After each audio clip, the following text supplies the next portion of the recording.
Assalamualaikum warahmatullahi wabarakatuh. Perkenalkan, nama saya Aditya Fathir Barkani. Saya dari Informatika B. NIM saya 2001031035. Saya di sini akan menjelaskan tentang pengenalan matematika diskrit. Di sini saya akan membahas tentang materi matematika diskrit.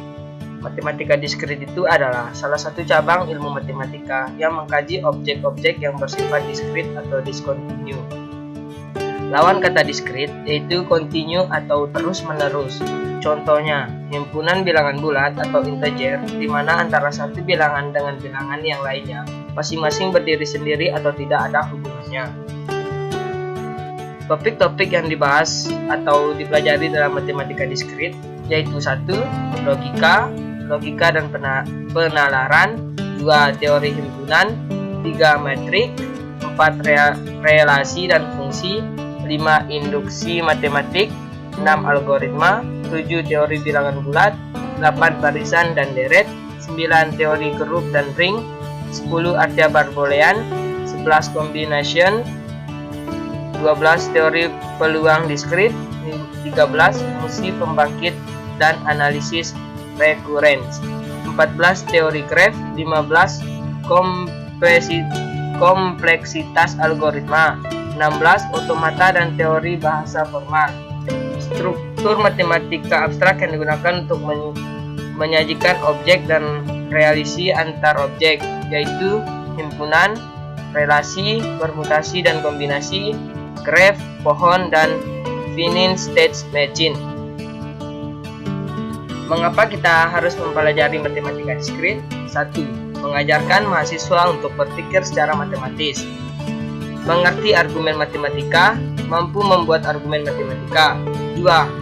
Matematika diskrit memberikan landasan matematik untuk kuliah-kuliah lain di informatika atau algoritma struktur data, basis data, otomata dan teori bahasa formal, jaringan komputer, keamanan komputer, sistem operasi, teknik kompilasi, dan sebagainya. Tujuan kita kuliah matematika diskrit yaitu 1. Penalaran matematika, mampu membaca dan membentuk argumen matematika. 2. Analisis kombinatorial, mampu menghitung atau menumerasi objek-objek. 3. Struktur diskrit, mampu bekerja dengan struktur diskrit alias penjelasan sebelumnya. 4. Berpikir algoritmik, mampu memecahkan persoalan dengan memversifikasikan algoritmanya. 5. Aplikasi dan pemodelan, mampu mengaplikasikan matematika diskrit pada hampir setiap area bidang studi dan mampu memodelkan persoalan dalam rangka problem solving skill. Kita akan membahas tentang logika. Logika bisa matematika diskrit di dalam buku ini dimulai dari bahasa logika. Logika merupakan studi penalaran atau reasoning. Dalam Kamus Besar Bahasa Indonesia disebutkan definisi penalaran, yaitu cara berpikir dengan mengembangkan suatu berdasarkan akal budi dan bukan dengan perasaan atau pengalaman. Pelajaran logika difokuskan pada hubungan antara pernyataan-pernyataan atau statement. Tinjauan argumen berikut.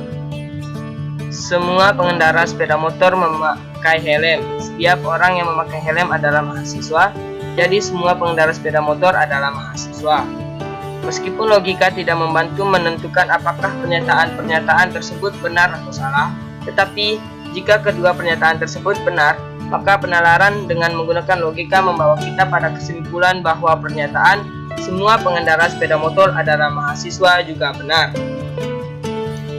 Di dalam matematika, hukum-hukum logika menspesifikasikan makna dari pernyataan matematis. Hukum-hukum logika tersebut membantu kita untuk membedakan antara argumen yang valid dan tidak valid. Logika juga digunakan untuk membuktikan teorema-teorema di dalam matematika, dan logika pertama kali dikembangkan oleh filsuf Yunani Aristoteles sekitar 2300 tahun yang lalu. Bab 1 ini dimulai dengan definisi, proporsi, dan notasi yang digunakan untuk melambangkan posisi. Selanjutnya, dijelaskan pula cara mengombinasikan posisi, menyebut dan membentuk tabel kebenarannya. Di sini ada proposisi. Dalam matematika, tidak semua kalimat berhubungan dengan logika. Hanya kalimat yang bernilai benar atau salah yang digunakan dalam penalaran. Kalimat tersebut dinamakan proposisi atau preposition. Definisi proposisi adalah kalimat deklaratif yang bernilai benar atau true, atau salah atau false, tetapi tidak dapat sekaligus keduanya. Kebenaran atau kesalahan dari sebuah kalimat tersebut nilai kebenarannya atau true value. 3 buah contoh berikut ini dapat mengilustrasikan kalimat mana yang merupakan proposisi dan mana yang bukan. Contoh 1, pernyataan berikut. 6 adalah bilangan genap. B. Soekarno adalah Presiden Indonesia yang pertama. C. 2 tambah 2 sama dengan 4. D. Ibu kota Provinsi Jawa Barat adalah Semarang. E. 12 lebih besar dari 19. F. Kemarin hari hujan. G. Suhu di permukaan laut adalah 21 derajat Celcius. H. Pemuda itu tinggi. I. Kehidupan hanya ada di planet bumi. Semua merupakan proposisi. Proposisi A, B, dan C bernilai benar, tetapi proposisi D salah karena ibu kota Jawa Barat seharusnya adalah Bandung, dan proposisi E bernilai salah karena seharusnya 12 lebih kecil dari 19. Proposisi F sampai I memang tidak dapat langsung ditetapkan kebenarannya. Namun satu hal yang pasti, proposisi tersebut tidak mungkin benar dan salah. Kita bisa menetapkan nilai proposisi tersebut benar atau salah. Misalnya, proposisi bisa kita andaikan benar atau hari kemarin memang hujan, atau salah hari kemarin tidak hujan. Demikian pula hanya untuk proposisi G dan H. Proposisi bisa benar atau salah karena sampai saat ini belum ada ilmuwan yang dapat memastikan kebenarannya. Dan kita akan membahas tentang kombinasi proposisi ya. Di sini ada konjungsi atau conjunction.